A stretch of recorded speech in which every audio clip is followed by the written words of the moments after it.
left hand side. Pass the crochet on the left hand side.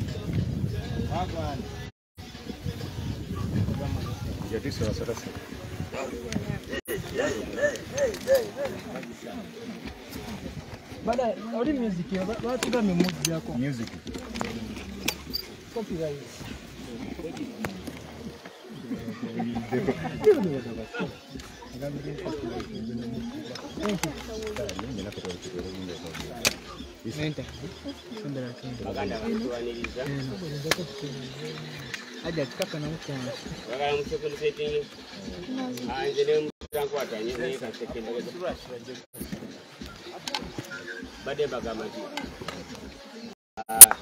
Bangali unalona muwadde mungamba bebadde ngwako bonna munabudde mungamba mwagala ku Bobi Wine abeko kyabagamba endongo kiki basaba ne banyabo uno enobya ne uno mubimubuuze abibagambe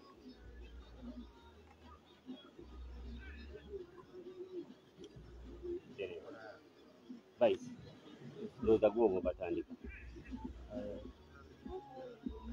bonna tubaaniriza mwena abali ku mikutu eyo egy'enjawulo gyonna egiri wano leero nga Devi wakoze introduction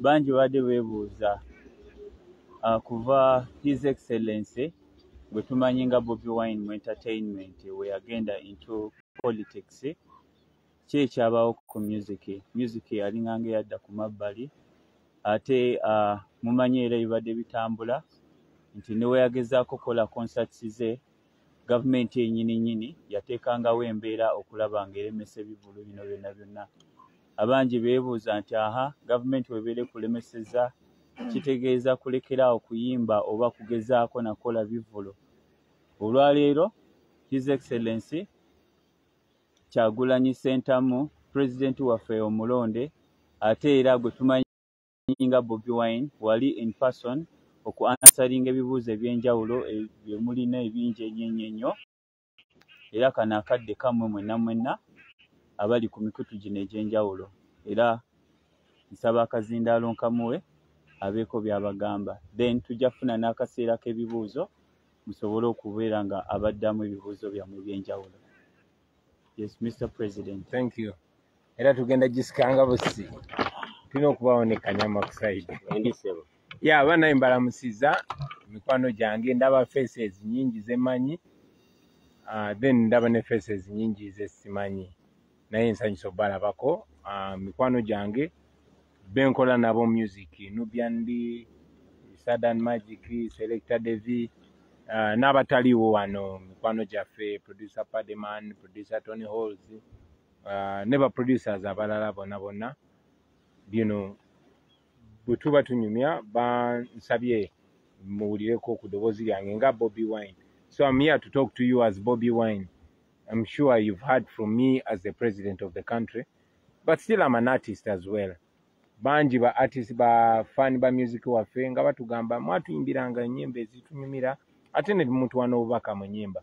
So we still do music, of course tuli busy n'okukola emirimu gye tulina okukola naye nga kyakola ennyimba ne recently twabafulumiriza yakayimba era every once in a while tujja kuba tubawaayo obuyimba, but there's been questions ate nga bomanyi nti kizibu okuwa various interviews ku buli omu ow'enjawulo kummwe ate nga tuba twagala okwogerako nammwe, so sazeeyo tuweeyo zino dakiika entonotono ntekingeeyo questions mbyanukule n'emikwano gyange. Keep it respectful, keep it decent. Watulina abaana bato ababeera balaba bye twogera, njagala nnyo ocommunicating ebintu ebiyamba industry yaffe n'eggwanga okutwalira wamu. Mwebale nnyo mwebalire ddala. Kati ki kye muŋŋamba?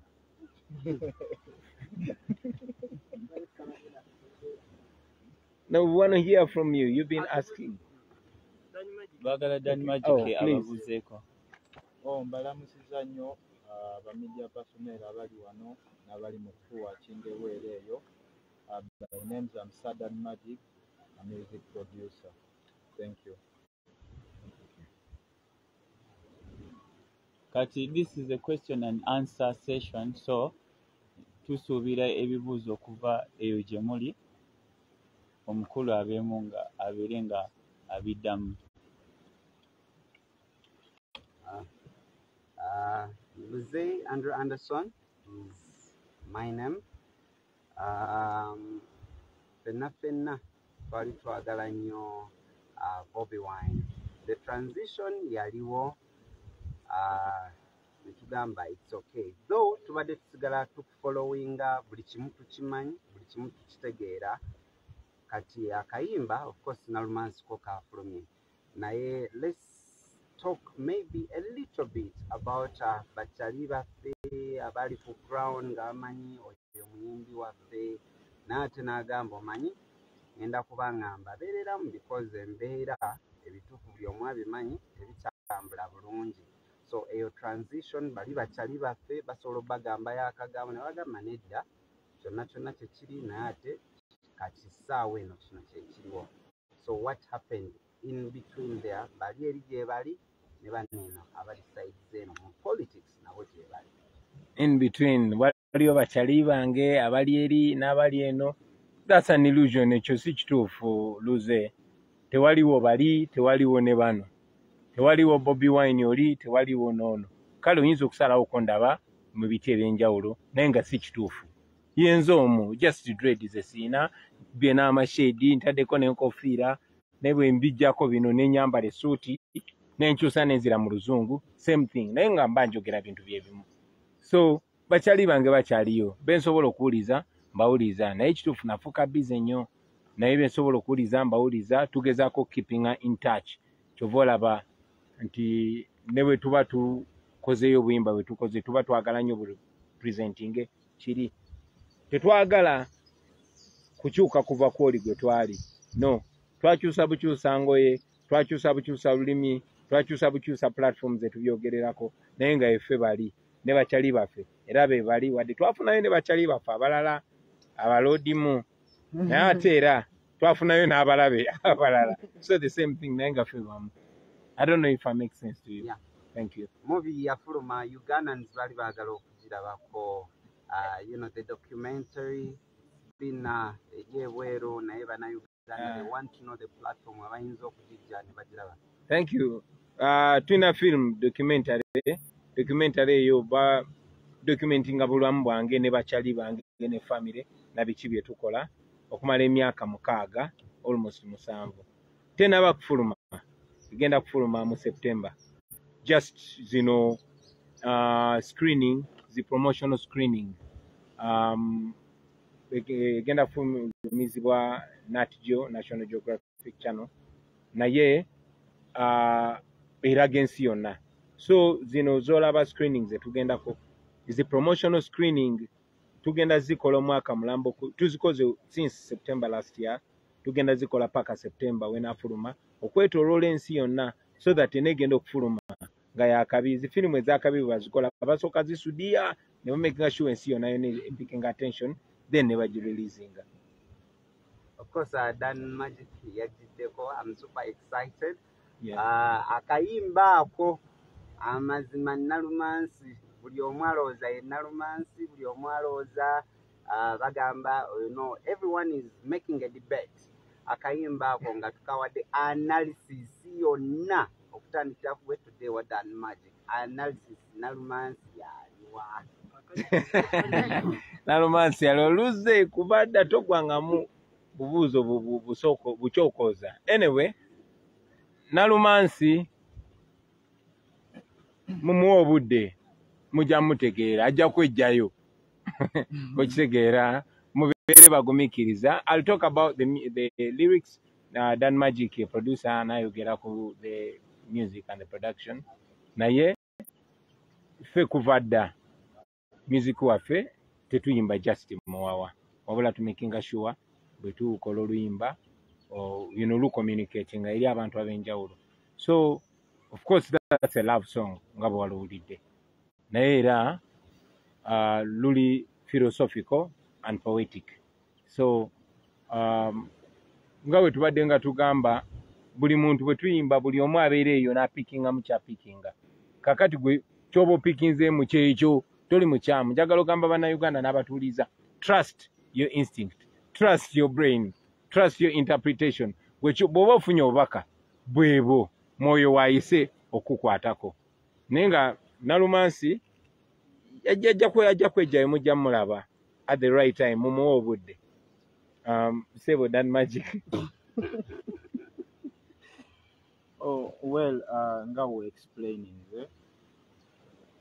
It's a poetic song. It's a love song. It depends on how you perceive it. In most cases, we pay team ya producing over our music. We give it a lot of time, and we make sure we give our fans the best. Well, I've seen different reaction concerning that song.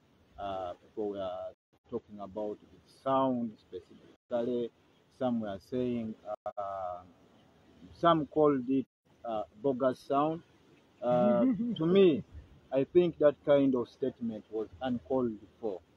And today I'm going to answer this for its very last time. For us as Firebase, or for me specifically, I'm not a normal music producer that many of you know outside there. I'm a revolutionary music producer, and I know exactly what kind of sound suits what kind of message. For those who had different thoughts about that song, for those who had complaints, for those who spoke about its sound, for those who said that our sound is becoming monotonous, I'm gonna task them, or I'm gonna challenge them to go and listen to the big revolutionary sound from South Africa, the sound of Yvonne Chaka Chaka, the sound of Ayogedde Kunkolagana, the sound of, you can mention all the top cream de la cream artists that were revolutionary by then, and you compare with our sound, and you compare with what we put out there. I mean, we know exactly with our team. I know the artist I work for. I've been working with him for the past years, and I know exactly what he puts out there, and that is what we give you, our audience. Of course, there are few who are complaining about that, but next time I want them to use a sober mind while analyzing some of the sound in this industry. Thank you. And yet done magic. Maybe just to add on on that magic, I've learned over time that bulina okusalawo lwaki okola ekintu. Ffe tukola ennyimba, one zi communicating ate ekirala zi having attention. Tetuyimba just muntu kunyumirwa. As a matter of fact, abantu abatanyumiddwa luyimba olwo be nsinga okwagala. Njagala nnyo abanyiiga kuba kitegeeza ntegedde. You know, I understand that magic were very offended bwe undermining a production ye. Naye ate nze njagala kukongratulatinga kubanga, you know, bo producing oluyimba ne lufuluma mu ssaawa 2 ezisoose nga buli critique amaze okuwa analysis. What more do you want? You know, that means it has communicated. We're making sure buli omu awulira oluyimba olwo ate abawe ne kirowoozo kye mwe mujja okutegeerera. Nakyo buli awo kina bayamba okumanya Nalumansi yani oba bannalumansi be baani. Ku luyimba olwo lwennyini kibuuzibwa nti Sorry. Ku luyimba olwo lwennyini omuntu ayinza okwebuuza lwaki Nugyaniri teyabaddemu ne layini ate nga tukimanyi muyimba babiri ebiseera ebisinga. Si buli luyimba nti nina olubeeramu, n'ate era owuliriza ennyo oyinza okuwuliramu eddoboozi lyange. Sometimes seetaagisa kubeera ku buli luyimba kubanga n'ennyimba zonna era okubeerawo tuzikola nga ttiimu. Oluyimba lugenda okufuluma nga lulinamu emikono mingi. Kati for this specific song mulimu omukono gwa Padde, Jajja Padde producer, mulimu omukono gwa Tony Halls, mulimu omukono gwa Dan Magic, mulimu omukono gwange, mulimu omukono gwa Deve. Nti kino ekintu tukikola collectively nga team, so ekintu kigenda okufuluma ng'abantu bangi nnyo abakitaddeko emikono gyabwe. So in one way or another, ne weesibeeramu ng'eddoboozi lyange liwulikika, I'm part of that project.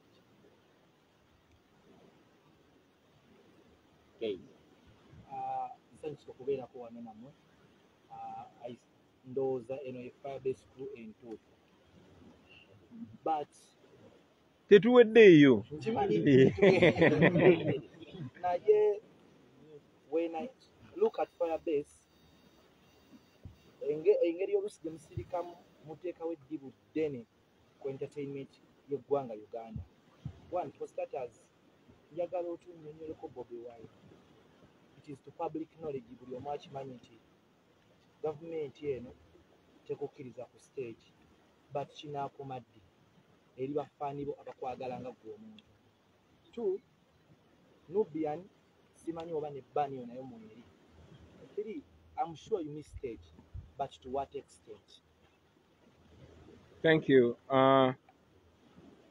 Yeah, kyosembezaawo ekituufu. I miss stage.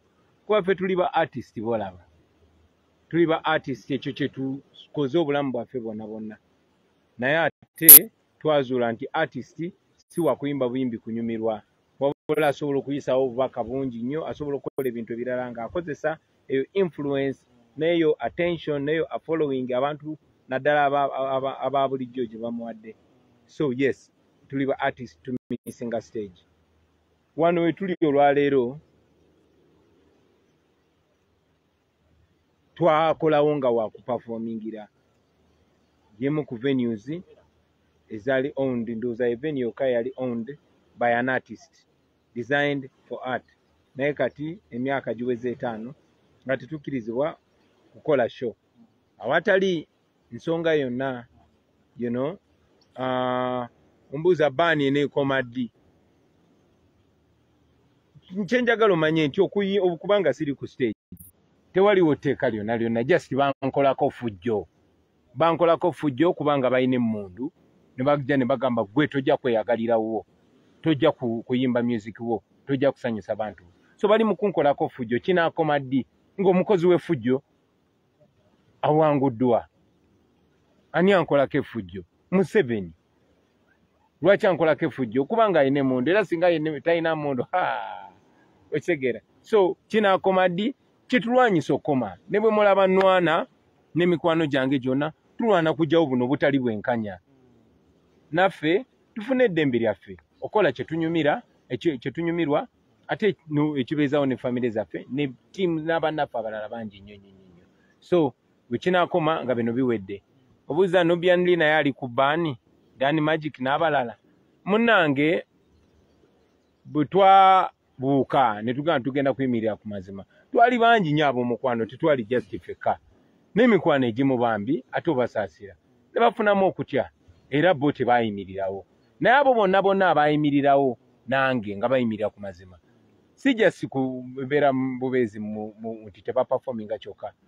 Ono Dani Magic ne Nubian Lee bamala emyezi 7 mu kkomera nga tewali musango. Ono musango gwe yeya endosinga okubeera president. Ono musango gwe yali kyali wange, bamusanga nange nga tuli campaign. So ebizibu byagenda bigwira bakyali bange n'abalala nammwe byabagwira lwakuba temumanyi. Mwe muli ku Facebook, mwina Facebook era mwina kukozesa VPN n'ebirala ebifaanana bwe bityo. So munnange naawe oli bw'otyo lwa butakirondoola. Ekyo ky'okubuuza nti before nga tonnagenda mu politics, tukimanyi ebifuzi byaliwo, but Bobi Wine wafuuka bizinensi e Kampala. Ayagala ofuna erinnya lumba Bobi Wine, ayagala olya ssente eza gavumenti. What do you think about your name and vis-a-vis in money exchange, your business? First of all, it's not about me. Tekiri kunze, siri wanjawulo kufaanana bannanga balala bonna. Just namanya kyensobola okukola n'ensalawo n'enkikola era nekibuusa abantu bangi nnyo. Omuntu atufuga yali yasiruwaza dda abantu, yasooka n'afufugaza bonna abaasoma baprofesa abaani n'atunula ani agenda okunwanyisa n'amunyiga. Abalala yabatta busi, abalala n'abaasiraanya, abalala n'abakompromisinga, abalala n'abazisa emisango nga buli wovaayo okwogera amazima nga kugira olaba guno omusango gwe wazza ng'oyo asirika. Naye kati neesanga nga nze tanyinaako kakwate. emyaka gyange gyonna gyonna egy'obuvubuka talina wayinza kugirayo nti Bobi Wine yazza omusango guno yakola kino ekikoberoberu yakola ki. So nantya nnyo ate bannayuganda ne bampagira. So kati n'albuuka nze ekigendererwa kyange kyali kyakulaga baana bageto nti muli baakabi oba owakanya olaba kyenva nagamba ebigambo oba owulira biwakanya eyo labira ku Kyagulanyi. So kakati bwe nayimuka baana bageto bangi ne bayimuka ng'engeri yokka gye basobola okukola ya mirundi ebiri. Esooka yakugulirira banno noga mugeta ani mukwano gwe ne baleeta buchamani kwata sente genda yogere botyo ani ne baetola mikwano gyange gyonna. Naye ate najja n'ebintu bibiri ekirungi n'ekibi nalaga ensi nti industry yaffe y'amaanyi kati nayo ne bajja attackinga ne baba compromising ate bannange abaali tebabuuse bo ne batunula kumpi. Nze nga njagala batwala mu nsi ensuubize bonna wano olwaleero singa mwena kati eno interview mugikoledde mu State House nga muli ba artist naye nga muze wali ne baba checkinga ne mujja ne mulaba kyali wammwe nga president ne mu interviewinga naye bakozesa mmwe kennyini kubanga Malcolm X yatugamba nobody can make you a slave unless when they use you. Abazungu bajja ano okutuwamba bakozesanga baddugavu bannaffe ne bafuna mwani alina influence ano genda olwanyisa oli mwanga gezaako genda olwanyise Kabalega n'ebirala bifaanana bwe bityo. So nena kyemalira akozesa abo ba artist banno abalina influence, akozesa abo bantu banno abalina influence, akozesa abo ba bloggers, akozesa abantu abali influential. So weesanga ng'okulwanyisa Bobi Wine mulimu gw'amaanyi nnyo kubanga Bobi Wine agoboli eyababba. Nja kumaliza nga nkuwa analogy eno nti bwe tubeera nga tulina ssente zaffe omuntu n'azibba bwe tulina ekisawo wano kyaffe n'akikaba n'atandika ne tumugoba ajjamu obw'omutwalo ng'agenda asuula kati bwe muba abasiru mudumira ku bw'omutwalo omu ye ng'adduka okitegeera. Kati nze mulemeddeko mufata bakyali bange baali badde banyambako okufata Museveni tumusuuza ebyaffe bo bali mu kugujubalira ebinyama nakwatayo anze kasita nfunayo ekyetaano abamu batuuka n'ogenda anze Bobi Wine mumpemu obukadde 5 nja mulabisa nze mpaayo obukadde 10 nja mulabisa bwe kityo. So bwe batyo batunafuya wayingira butereevu mu by'obukulembezi bw'abayimbi era tebwaliwo because Robert Kyagulanyi bikola ki yabiyingiramu nabiyingiramu ntya wayenda osinga saha ate saha woyaawo era ekino ekisigala nti no government beyagala osanga be baba batwala. What do you think about this leadership? Because in 2020 when I visited your home walaga oli very positive about the industry kubanga yebafudde kimubuli all these years. Olina okuba oyogera ku Uganda Musicians Association. Yes. Uganda Musicians Association obukulembeze bwayo bwagitandika nze nali ssaabawandiisi waayo eyasooka nga Silver Kyagulanyi yali first chairman of president wa Uganda Musicians Association. Yatandikibwawo era ojjukira abaaliwo lutwasinkana ku National Theatre nga tugezaako okulwanyisa amateeka ago ge baali batandise okuteeka ku bayimbi. Toyina kuyimba luyimba nga tusazeewo, toyina kuyimba ku topic eno n'ebirala ne tugezaako kirwanyisa. Of course Uganda Musician Association yandibadde powerful nnyo naye omuntu agezaako bakuma muli basirevu be tasobola bakkiriza kwegatta. Somehow ajja kufuna engeri gy'abawulayawula era bwe kibadde paka olunaku lwaleero nti yali reduced to fighting ne Uganda Musician Association yali reduced to fighting Bobi Wine. Museveni si alina okubeera member wa Uganda Musician Association. Nze kuba Museveni si muyimbi talina kubeera sali musale, temulina kufukamirira sali musale naawe kubanga mmwe ba creative ye mmwe bagagga mmwe ba producer mmwe Katonda be yasaamu ekyo ky'obugagga. Kyanaku nti abayimbi baffe bangi tebakiraba naye era abamu bakiraba kuba nyumyako n'abamu. For example saha twatulako ne tunyumya era nanebuuzaako nti singa nfuuka omukulembeze w'abayimbi kiki nsobola okukola. Twali ne Nubian maybe Nubian n'aba briefinga naye yena ntumuwa ebirowoozo byaffe era ntumugamba munnange genda Mukama akulembere okole ekyakabi ky'osobola okukolera ba artist. Naye ndowooza era nga bw'okyogeddeko bwe gavumenti eno bwe yalaba nga tuconnectinga ne King Saha n'eremesa okulonda kuba teyagala babeerewo okulonda kw'amazima na bwenkanya. Kati bw'omuyimbi ali eyo ekyo tekirina kye kikolaga ky'ogamba kuba abayimbi tulina okuba nga tuli bagezi nnyo kyongamba gwe kirina kyekikulaga. Maybe Nubian has something to say. Yeah, kyemulina okumanya nti regime eri deliberate okulaba nga ekozesa divide and rule, nti wonna wabeerawo initiative ereeta abantu babeere wamu, bafuba nnyo okulaba nga babakyankalanya. Saawa zino Uganda Music Association okulonda okwali kuno okubeerawo, gavumenti yakuyingiramu. Era kati saawa zino buli muyimbi tamanyi wa waagwa, tamanyi ani akulembera ekitongole ekyo, ani tugende wasaha, tetuli basindi tuli baki. Bwetyo gavumenti ne succeeding okudividinga abayimbi, nti abandi badde nga bali wamu kati buli omu ali bibye. So kino kyo tuleke kyerabira nti nga bwe mukiraba mu music bwe kiri ne mu bulamu bwa bulijjo. Era saagala mwawule obulamu bwammwe ne politics, kubanga politics akukwatako kasita obanga oli mulamu, politics w'ensi eyo akwatako. Oba oli muyimbi, oba oli munnamawulire, oba oli ki, akwatako. Ku lwaki yasalawo buli kimu, obulamu bwo butambudde butya, ebyobujjanja bibiri bitya, mu abayimbi mukoze mutya, nti bateekawo n'embeera nti gweokuwandiika olimba olina gy'olina okugenda, simanyi ate balula beebekkaanye bakukkiriza okuyimba, oba ogenda kuyimba olina okufuna okugetinga registered. So ebyo byonna politics kikomawo nti lwaki buli kimu tekitambula bulungi. Gavumenti eri deliberate okulaba nga tetuli united, era bajja kukola buli kimu okulaba nga batwawulayawula basobole bo okutusuuza ekyaffe ekituufu. Ndowooza okitegeeza. By the way, Dan Magic, akayimba on social media, akayimba na romance, it is trending #1 for the time it came out in Uganda. Naye a little bit away from that, mwami Bobi Wine, you were very okay. Walina ebintu byo byonna, walina sente zo, you are very fine. Naye tugenda tutandikira ewa mwami Nubian Lee. Until when bino ebintu bya politics byayingiramu, Dan Magic yali okay, Nubian yali okay, bakyali baffe abalala bonna baali okay. Naye we byayingiramu ebintu bingi nnyo ebyakyuka. Tugenda tutandikira ewa Nubian, ayogere buli eri nga mulina sente zammwe, buli kimu kiri fine, naye ate ne bikyukamu. Ye awulira atya when it comes to Dan Magic, awulira atya? Waliwo n'abalala abamu ne babifiira namu.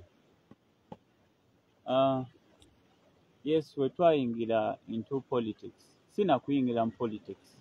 We twatandika okwogera ku nsonga ezitukwatako ffe nga bannayuganda. Regime yali deliberate okulaba nga etufrustratinga. Bataddewo zi ban concerts zaffe baziremesezza. Yes, definitely, kubanga music yali craft gye twali tu earninga from. Buli kimu kikyuka. Naye obulamu nga bukyuse, ate sejjusa ku lwaki nti kasa nsigala nga nyimiridde ku mazima. Ti mu bulamu you have to have something you stand for. Oba otherwise you will fall for anything that comes your way. So nze ndi firm nti kyendiko ge mazima, ate kyemanyi ku mazima gasigala mazima leero, enkya ne next generation. So I'd rather be in a country nga nsobola okugenda owantu wonna nenfuna n'okutuzita okunywa ng'abantu tebanneevuma ng'omuntu eyabalyamu olukwe. Nze nja sigala nga nyimiridde ku mazima wadde embeera si nnungi, naye nga we bagamba nti ne bwe baggalawo oluggi Katonda afuna engeri gy'akubeezaawo. Tusobodde okubeerawo mostly nga abo abantu abatukkiririzaamu reaching out. Oyinza okuba ng'oli awo nakubira akasimu n'agamba kebera ku simu ntaddeyo kano kakuyambe bwe kati. So in one way or another we survive, tubeerawo, ate era kitulaze nti nate amazima gatwongera otufuula abaakabi, kubanga bangi nnyo abandiyagadde okwogera bino bye twogera naye nga batya. So abasinga bagamba fe we can help from this side. Era kyetumanyi nti no bangi nnyo, the majority bayimiridde naffe, era naffe tugenda sigala nga tuli ku mazima, tetujja kutiisibwa oba tetujja ku breakinga olw'embeera gavumenti gyeteekawo, kubanga tumanyi nti one day byonna bijja kukyuka, amaanyi gadde mu mikono gy'abantu, abantu abafuga eggwanga babeere abo abantu be balonze rightfully. Tuvimbe mu Uganda empya. Well, fena tukimanyi when we stopped being passive about the affairs of this nation, of course, a lot of things changed in our life, both positive and negative. Naye nga bw'omanyi mu Uganda ssaawa zino bw'otunulira situations esisobola kwejjusa okuyingira practically into the affairs of this country, because well, you know that nobody is safe rather in this country. Nawe kenyini akute kamera toli safe. Tokyasobola kuntuukirira ne tudiscussing oba ne tubeera fena like the way we used to be, Anderson. Kuba olina kyotya ng'omuntu okitegeera. You see that you also affected. So the best option is always to stand on the right side and to stand with the oppressed Ugandans until we reach the destiny. And we all know that our destiny is going to be a victorious destiny. Yeah. Our destiny is going to be a destiny of a perfect Uganda. Uganda where enchabo nagenda ku mulago agenda kusangayo ki eddagala. Fena kye twetaaga nga ffe okitegeera. Yeah, maybe okwongerako tumanyi nti bajja kutwevuma. Tumanyi kye tukola tekiswaza. Ne bw'osanga mukadde mukulu, ne bw'osanga jjajjaawo, ne bw'osanga maama wa mukwano gwagamba mwana wange mwebale emirimu gye mukola. Yes, ayinza okugamba nga atya, naye at least tewali batugamba nti mutuswaza. No, bagamba mwebale.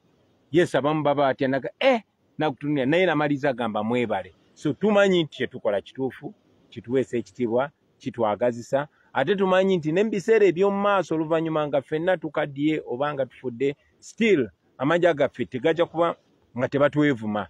Bajja kuba batwogerako bulungi nga bagamba waalingawo abavubuka, waalingawo ba artist abayimirira ku kituufu. Kuba si ffe tusoose, Fire Lutaaya bamuwaŋŋangusa n'omuwaŋŋangusa n'agenda e Congo n'amalira Sweden ku mirembe gya Amini, nga Amini tayagala ba artist bayimba mazima.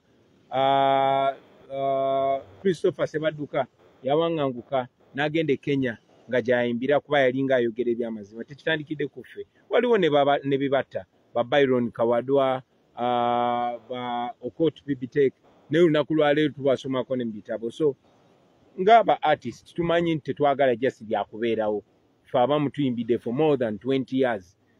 Tukoze amanya, tukubye endongo, tukyakadde, tubaluse, byonna byonna. But at the end of the day, legacy gy'olekawo yenkulu ennyo nnyo nnyo. Abantu balibeera bakwevuma oba bali bakwenyumirizamu. Ffe tuli sure nti bajja twenyumirizaamu kuba tuyimiridde ku kituufu. So we'll take 2 more questions, maybe 3. Yegwe kakalamu.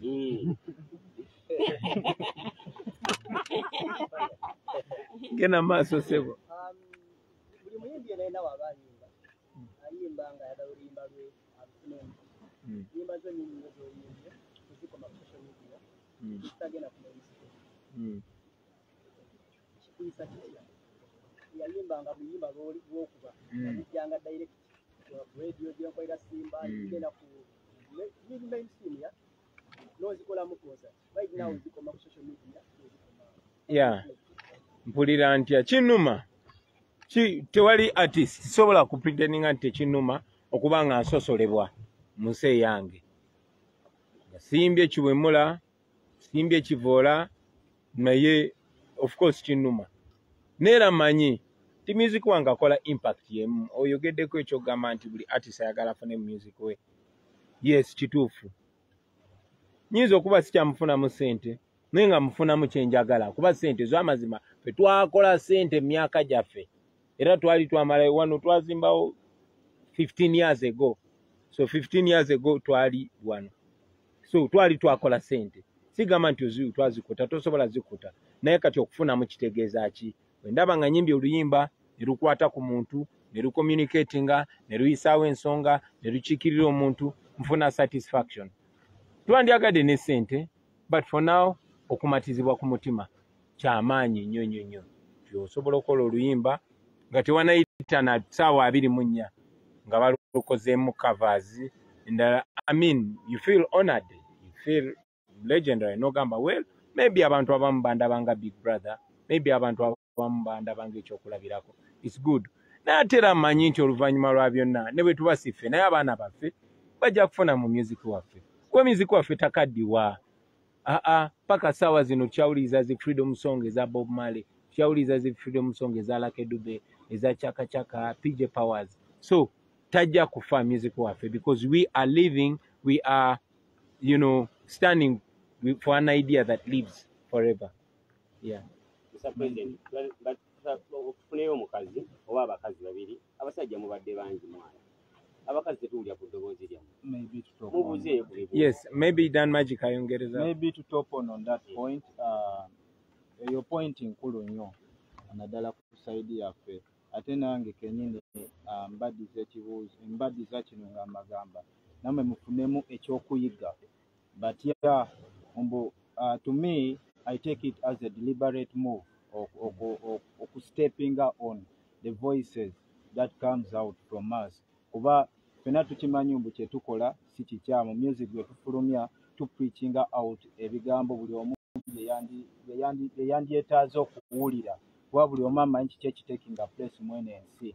But since mwena mukimanyi that it's a deliberate move from the government to oppress our voices, badde nsaba mwenga ba bloggers ba youtubers tweyambe tumakinge sure mbu waka gwe tufulumya reaching out to the extreme person gwe twagala message mutuukeko. Zanya party yo otegeera tukwatire wamu because at the end of the day this country belongs to all of us. Otegeera. Thank you. Career ya music bwetuba tukitunulira ng'oli jiwo and Bobi, but President is going to get busy, more busy than tetumulaba right now. Do you have plans of being independent? Do you have any plans besides that? Because tumanyi nti ye waba atuuse wali wayagala time eyinza obutabeerawo. Gavumenti career ya music naye etambulira ku ye nti bw'aba alekedde awo eba efudde oba. So city dependent on him. I am independent. Siriko era njegere siriko kintu kyonna. Naye kubanga we work as a team. Nti oluusi ekimukosa nange kingwira. For instance, last year for Christmas, baali bambookinze okubeera on one of the shows. Kati nannyini kifo kasa yategeera nti Nubian agenda kubeera part of the artist n'afuna akatengo. N'agamba nti kaakati engeri gye mugamba Nubian tutiddemu kubanga Bobi Wine ayinza okwekweka mu Nubian ne tulabira awo nga naye atuuse ku stage ne mutuleetera ebizibu. Era eyo show bagikansolinga. It's not the only show. Waliwo ne show era yali Entebbe mu time ono omusajja we yali akolera zi birthday bivolo. So yali egenda kubeera around the same time Entebbe eyo. Era OC atwala yali wakajjansi bwe bakuba essimu nga promoter ntaddeko n'agamba nti no kakati babadde bakuyita ojje wano obakakase tino mukulanga Kyagulanyi tagenda kujja naye ayimbe ku stage. Eventually ne mugamba nti I don't need to come and explain myself eri owa police. Promoter kasoba nga otuukiriza ebisaanizo byonna seetaaga genda wa muntu kwenyonnyolako. Eventually show ne bagigala. So bwe tutyo tutambula nti mu kukola bye tukola twesanga nti no kubanga tuyimirira ku mazima tubeera frustrated by the regime. Naye besides that we continue to do music. Era tuli mu studio music agenda kubanga afuluma kubanga babeera batulemesezzo performinga baba ate tebatuzibye emimwa kuyimba. So music agenda kubanga afuluma era you be expecting more of our works. Omukazi omu Bobi tulina tugendawo karuspective waliwo ebyatuukawo ku munno gwe mwakolanga naye Chameleone gwe mwakolanga naye eddako tewabiraba ekivulu we kyagira kuba nesula stage abasinga bakuitisaizinga ne bagamba Bobi tovuddeyo kubba kyalimiba wasirika nnyo. Webale nnyo.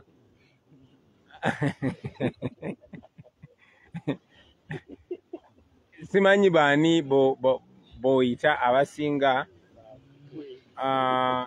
First of all,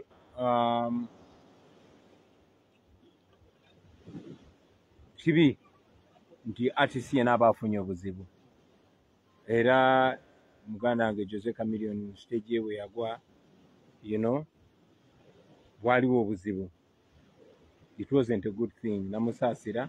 Era nkakasa obamwe oba one of the interviews yagamba ba media people nti yafuna okusasira okuva waffe. However, ate nkwewuunya bw'oŋŋamba nti stage egudde nga balina gwe baawambye ejjo, nga balina omukazi gwe baakutte, abalina omukuuma nga be bamutta. So neesanga nga ndiringa n'ensonga nnene nnyo ez'eggwanga, nnyingi nnyo. Tekyali wange oyinza okumenyeka okugulu. Yes, nsobola okusaasira personally ne nkubira akasimu. Devi nga kibi wamenyesa okugulu. Naye ate toyinza kigeraageranya ku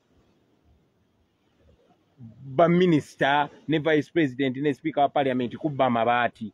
Kati ekyo kintwalira nnyo obudde kuba ndaba nti kinyiga abantu ab'e Karamoja kumpi kakadde kalamba, you know. So ensonga ezo enkulu ezo ze mbadde ntera okuwa ennyo amakulu.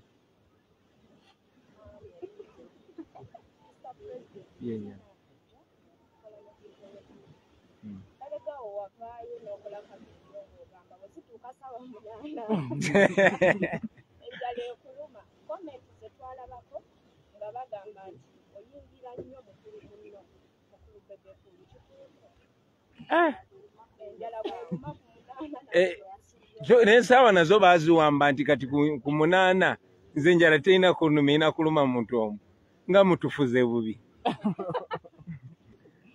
Anyway, nkakasa nti si nze nzekka naye naawe bw'otuuka ku munaana awo naddala bw'oba nga wasiibye oliramu ekintu, n'abamu bafunamu n'olusujja, naye tuveeyo. Yes. Ekintu kyewakolera muganda waffe Ashirafu nti yafuna obuzibu ku mulimu naye n'omumazaayo. Ekyo kirungi nnyo, si tetuzakisanga. Naye watali kukubirira bbaliriro, enkolaganayo ne Chameleone ne Bebe Cool eyimiridde etya? Kubanga bw'oyogera nabo balaga mulya ddala tebalina nnyo buzibu nabo, ate naawe olaga tolina nnyo buzibu nabo. Era ngenda gattamu ne Mayinja kubanga omanyiddwa olw'okuba nti ow'ekitiibwa buli muntu. Naye Mayinja yagamba Kyagulanyi buli lwansanga ndowooza ankolamu ka comedy kuba bwe twasemba okubeera ffenna mu kuzika kwa mama Message bamugamba Mayinja nsaddamu kulaba ewakoma awo n'omwana ebbaleti etamutuuka. Kati njagala manya abantu abo okwatagana otya nabo individual era standi egyekya ku buli muntu. Kati olaba bannaye n'emisango gy'abantu abalamu ginteeka kate gwe Keizi gwe kaakati Edi Mutwe bw'akwata enkofiira n'agiwa omuntu. Kati Edi Mutwe nze namugeza omutwe oba oli nze nagumukoza okigera kati n'ogwo musango gwange. Anyway, ngayo tuvuddeyo ba artist bana nga bwe ngamba saagala nnyo okuziroyinga ku artist omu, njagala nnyo okwogera ku bintu ebitugatta ffenna. Naye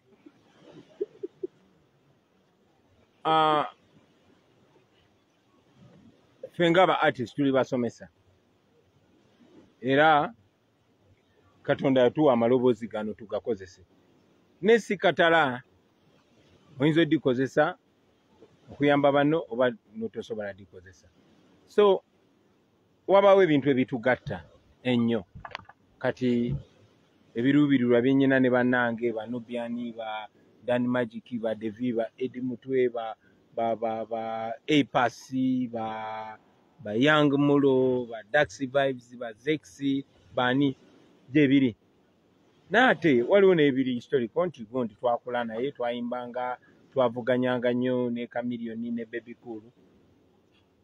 But that is 20 years ago. Toyinza kuŋŋamba ngetinge stuck 20 years ago. No. Naye toli ayinza okusalawo n'agetinga stuck there. I mean, growing old is compulsory, but growing up is optional. Some can choose not. So wabaawo ekitugatta, of course tukwatagana. Bannange mbawanye ekitiibwa nga bo.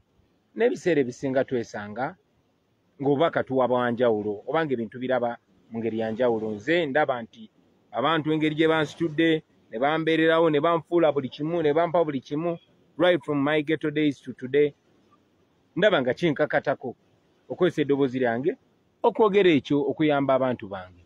Ate munnange ayinza okuba si kye kikola ki kyekimukwatako. So tusigala tusinkana ku bitugatta, musinkanye ku pate, musinkanye ku show ya muntu, ne mubuziganyako ng'abantu. Ne munnange bimwogerako sometimes bikendera, tekitegeeza nti mubeera balabe. No, naye mubeera ne priorities ez'enjawulo.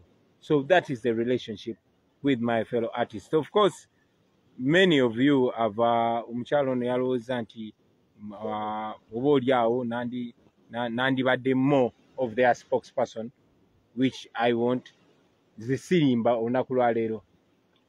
For 5 years, abantu bennyini abamblockinga okwe-exercisinga my right, abamblockinga okufeedinga family yange from what everybody knows, music, which we invested all our youthful days in.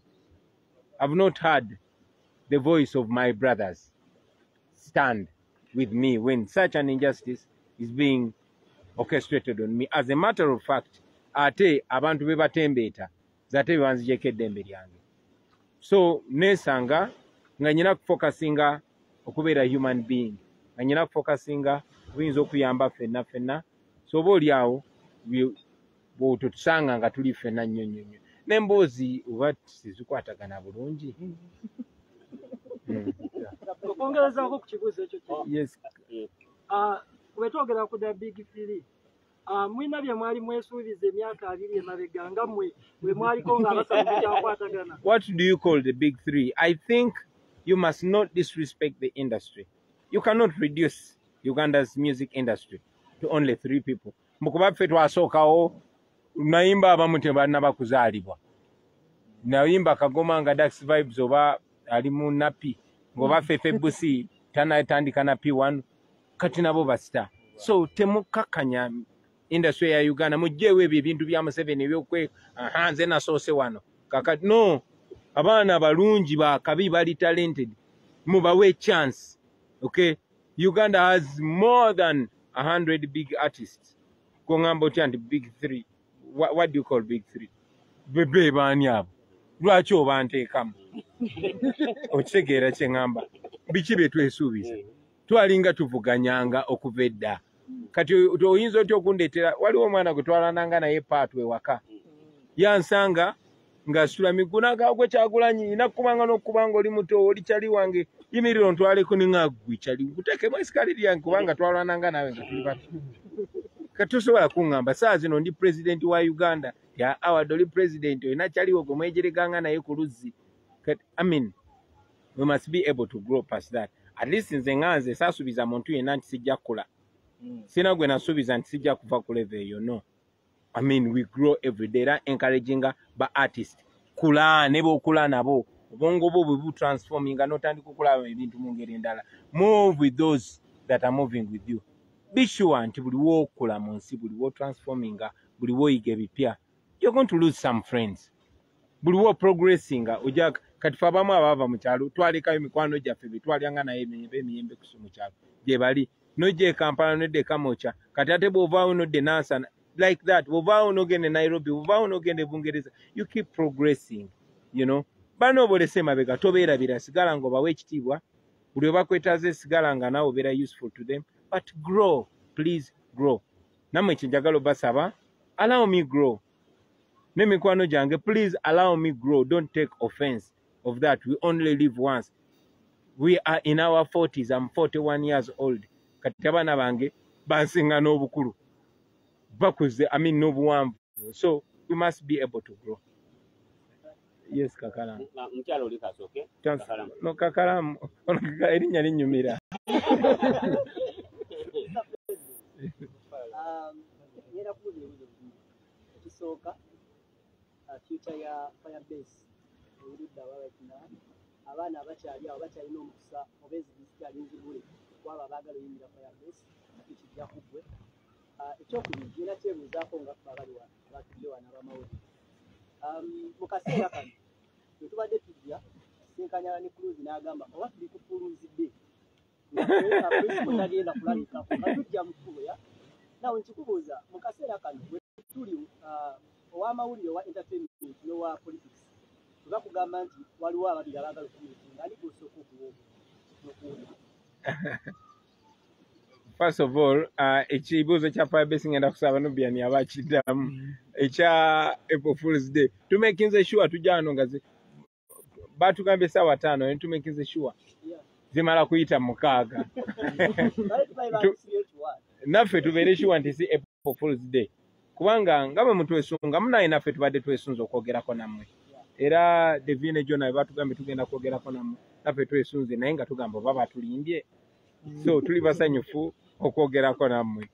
Banamawulire nze simanyi munamawulire nti ono wa politics oba ki era mbasaba muleme kwawula bintu bino. Kubanga ekikoke kabadiko kakoka kebakozesa okwawula ku nsonga ezikwatako. Bweyogera ku bbeeyi tojidde ku piki oba mu motoka oba something eyo bbeeyi y'amafuta. Bweyogera ku bbeeyi y'amafuta nga bagamba oyogera ku politics. Ogenda kuli ekyemisana leero. Bweyogera ku ssente ez'akawungo oba ez'omuceere nti politics. So mulekerawo byawula. Buli kye twogerako kyogera ku bulamu bwaffe era ffe music waffe tumukozesa okwogera ku bitukwatako. Nubian about Firebase. Yeah, Firebase weeri.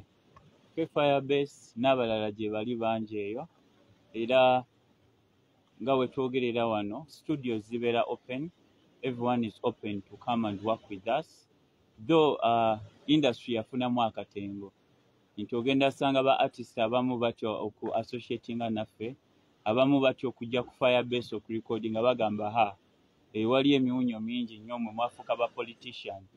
Ffe tetuli ba politician, tuli bantu ba bulijjo just wakubanga nti politics atukwatako ng'abantu abalala.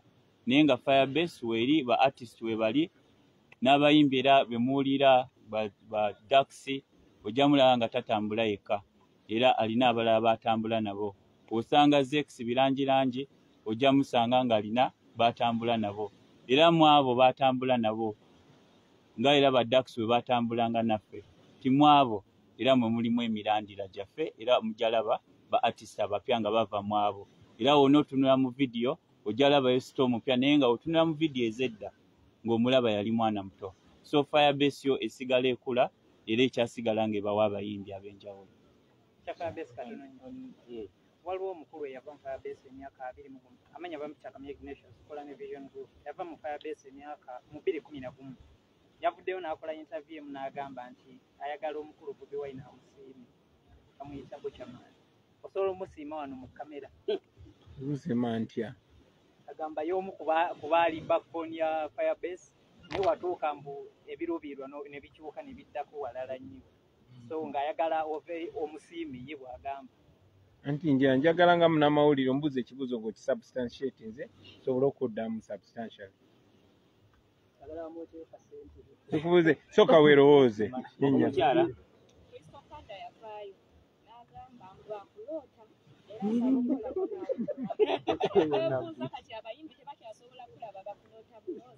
ekibuuzo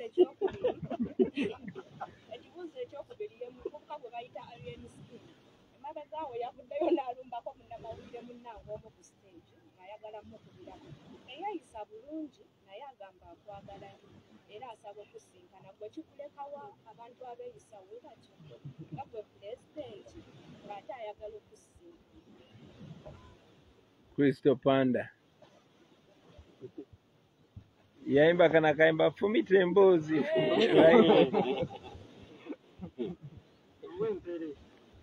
eyiwempere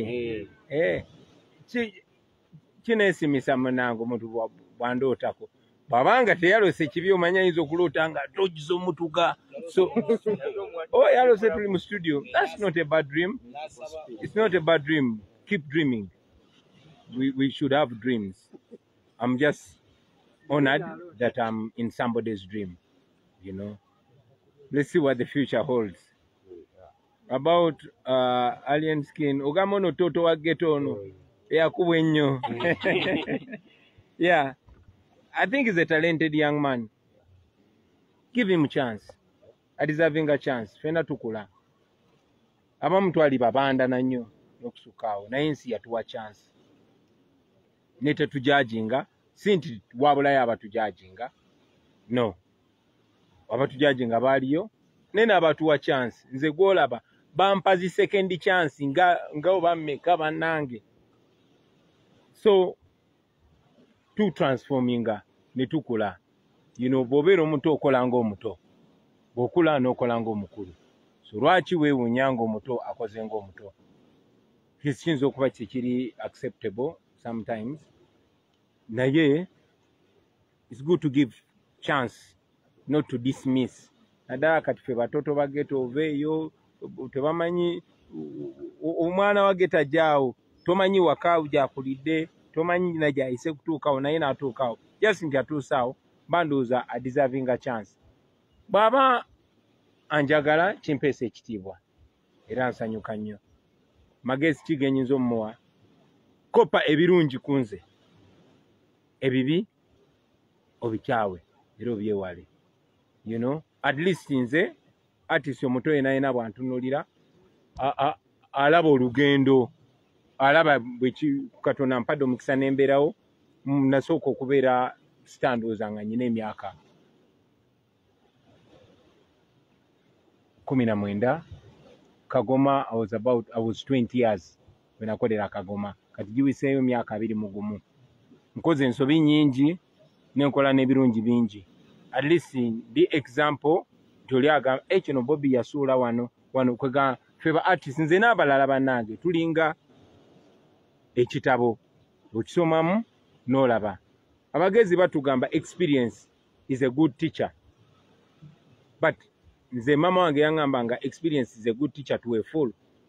Smart people learn from the mistakes of other people or the successes of other people, you know. So bwe ndaba bano ba artists abalala naddala ba ghetto youth nga bwe nakyogeddeko sometime nti nange neeraba emyaka nga 2 egiyise so era bwe mba nyina chance okulivinga obulamu obwo oba okuadvising omwana ali myaka egyo mugamba nti nokuba ddungi nokuba kyamu naye bamanye nti buli kyokola kati mu myaka gy'emito kiyina effect mu maaso olina kyoba ozimba kati naye ultimately mumuwe chance is a talented young man he deserves a chance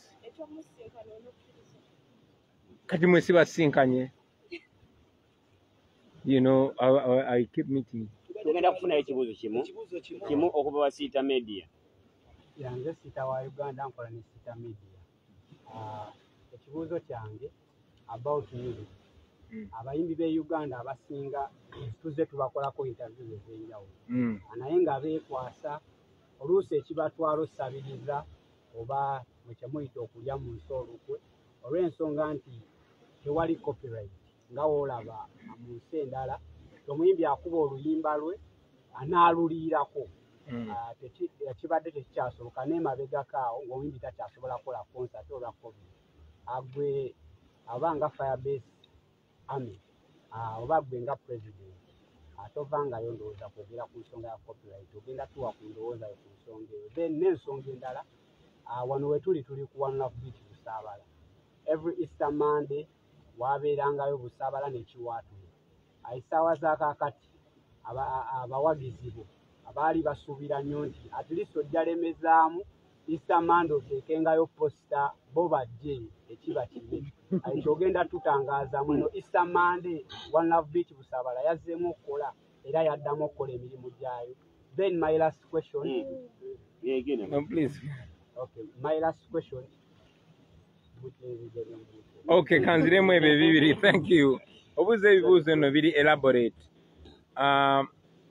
obuuza nti twakolanga concert wano you know kati tukirizibwa kola concert of course I mean sigezaako kwewaana naye sirowooza nti waliwo artist oba group y'aba artist oba crew ng'erina support mu Uganda okuva edda nedda nga bajjuzanga ffe era kyabutali bwenkanya okuba nti ow'ekiwatule katumuleke yagalire mu ddembe lye era n'abakumadembe bakomewo eno tuteekewo sente nyingi nnyo okugezaako okulemesa kitegeeza abatutya.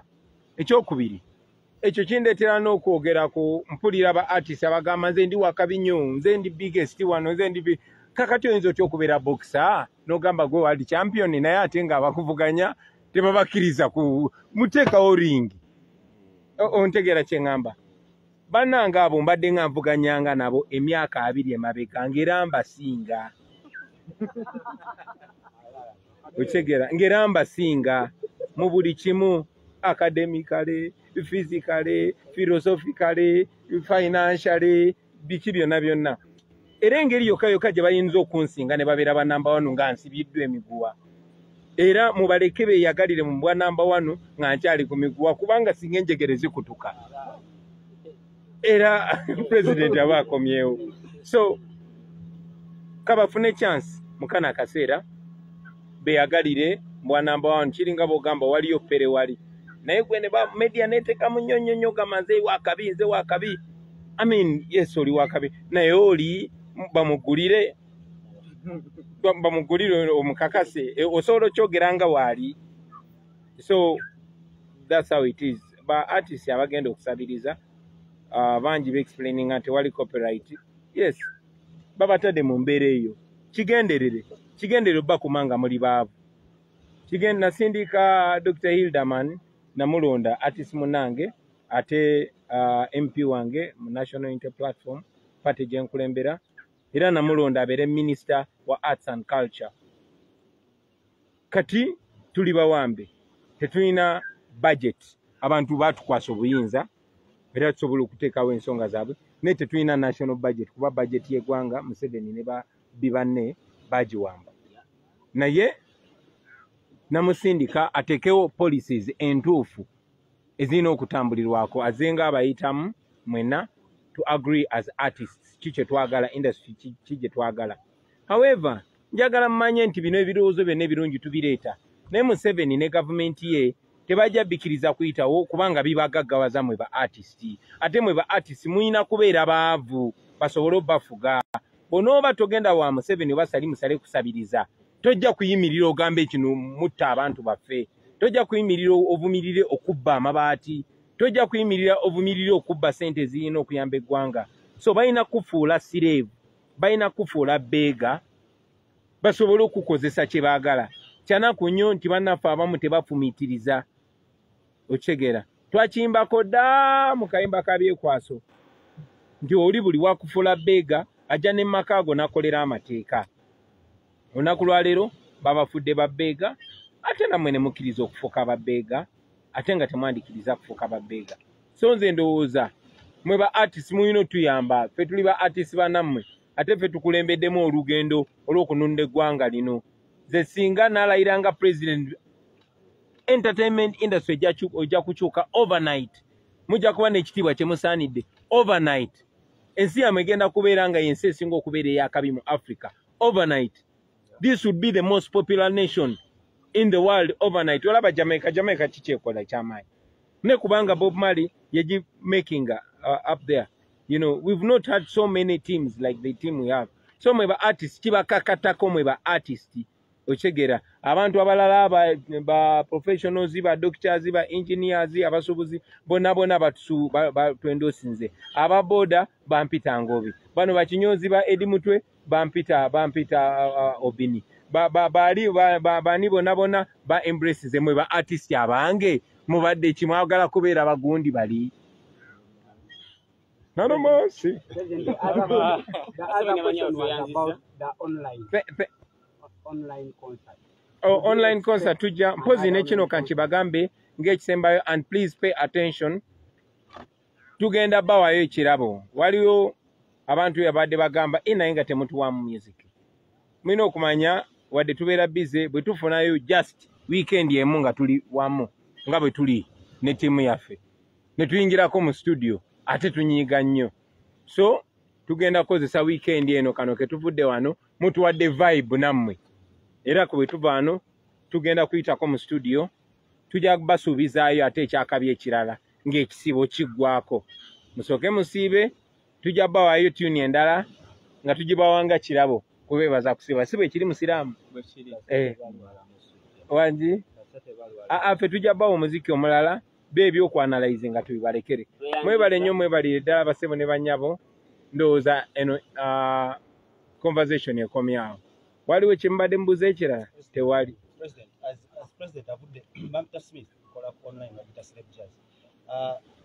Of all the greatest presidents that have lived, bali associated with some industries. Babayo ne bawa in those industries. Thank you so much, Kwango Juwade. But we would like you Okwayo top 10 songs ezibeera ku playlist yo when you're going outside the country, when you're driving around Kampala, wambisira bebedde enyimba kyezo ezowulirizaako nga gwe president? Wow, top 10 tugenda zigabana. Ngenda kuwa satu kale nze nkuwa ennya, right? Kati nze nja kuwa oluyimba lwange olusooka playlist kubeera bwe tubeera mu motoka onakubayo akake no, that's how we enjoy. Nze akange asimanyi artist naye bakayita Soweto Say No to Apartheid. That's my first song. Nubian. Destiny Buju Banton. Then Magic. Madara Buju Banton. Akanga akalala Born in Africa original akafire mutaya. Obusibuna. Yes. Heal the World, Michael Jackson. That's somebody. Yeah. Enimero yo ku Buganga Hamani basudde. Nyumirwa nnyo ennyimba za Eri Wamala. Collectively. Yeah. Wow. One Love Bob Marley naye n'ennyimba za Bob Marley ndala. Mpuliriza nnyo non-stop za Paul Kafeero. Teziweddeeyo. Basi Dunia. Because you're a current president. Current. Nga nvuddeko. Bwe manvuddeko ku nnono.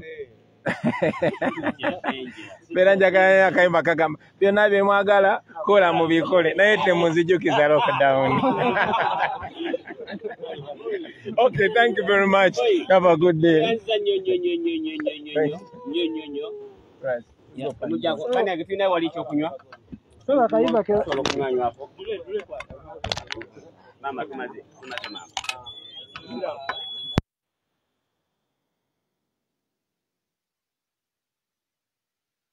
nyirire eno Jessica yo Johnson yako eri yo kumu yagira nako.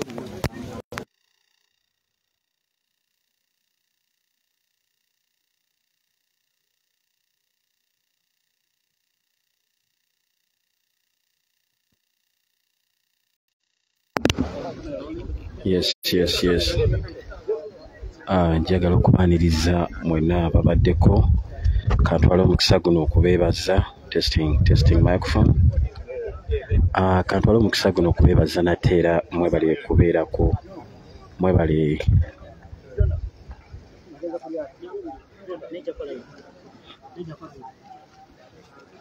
All right.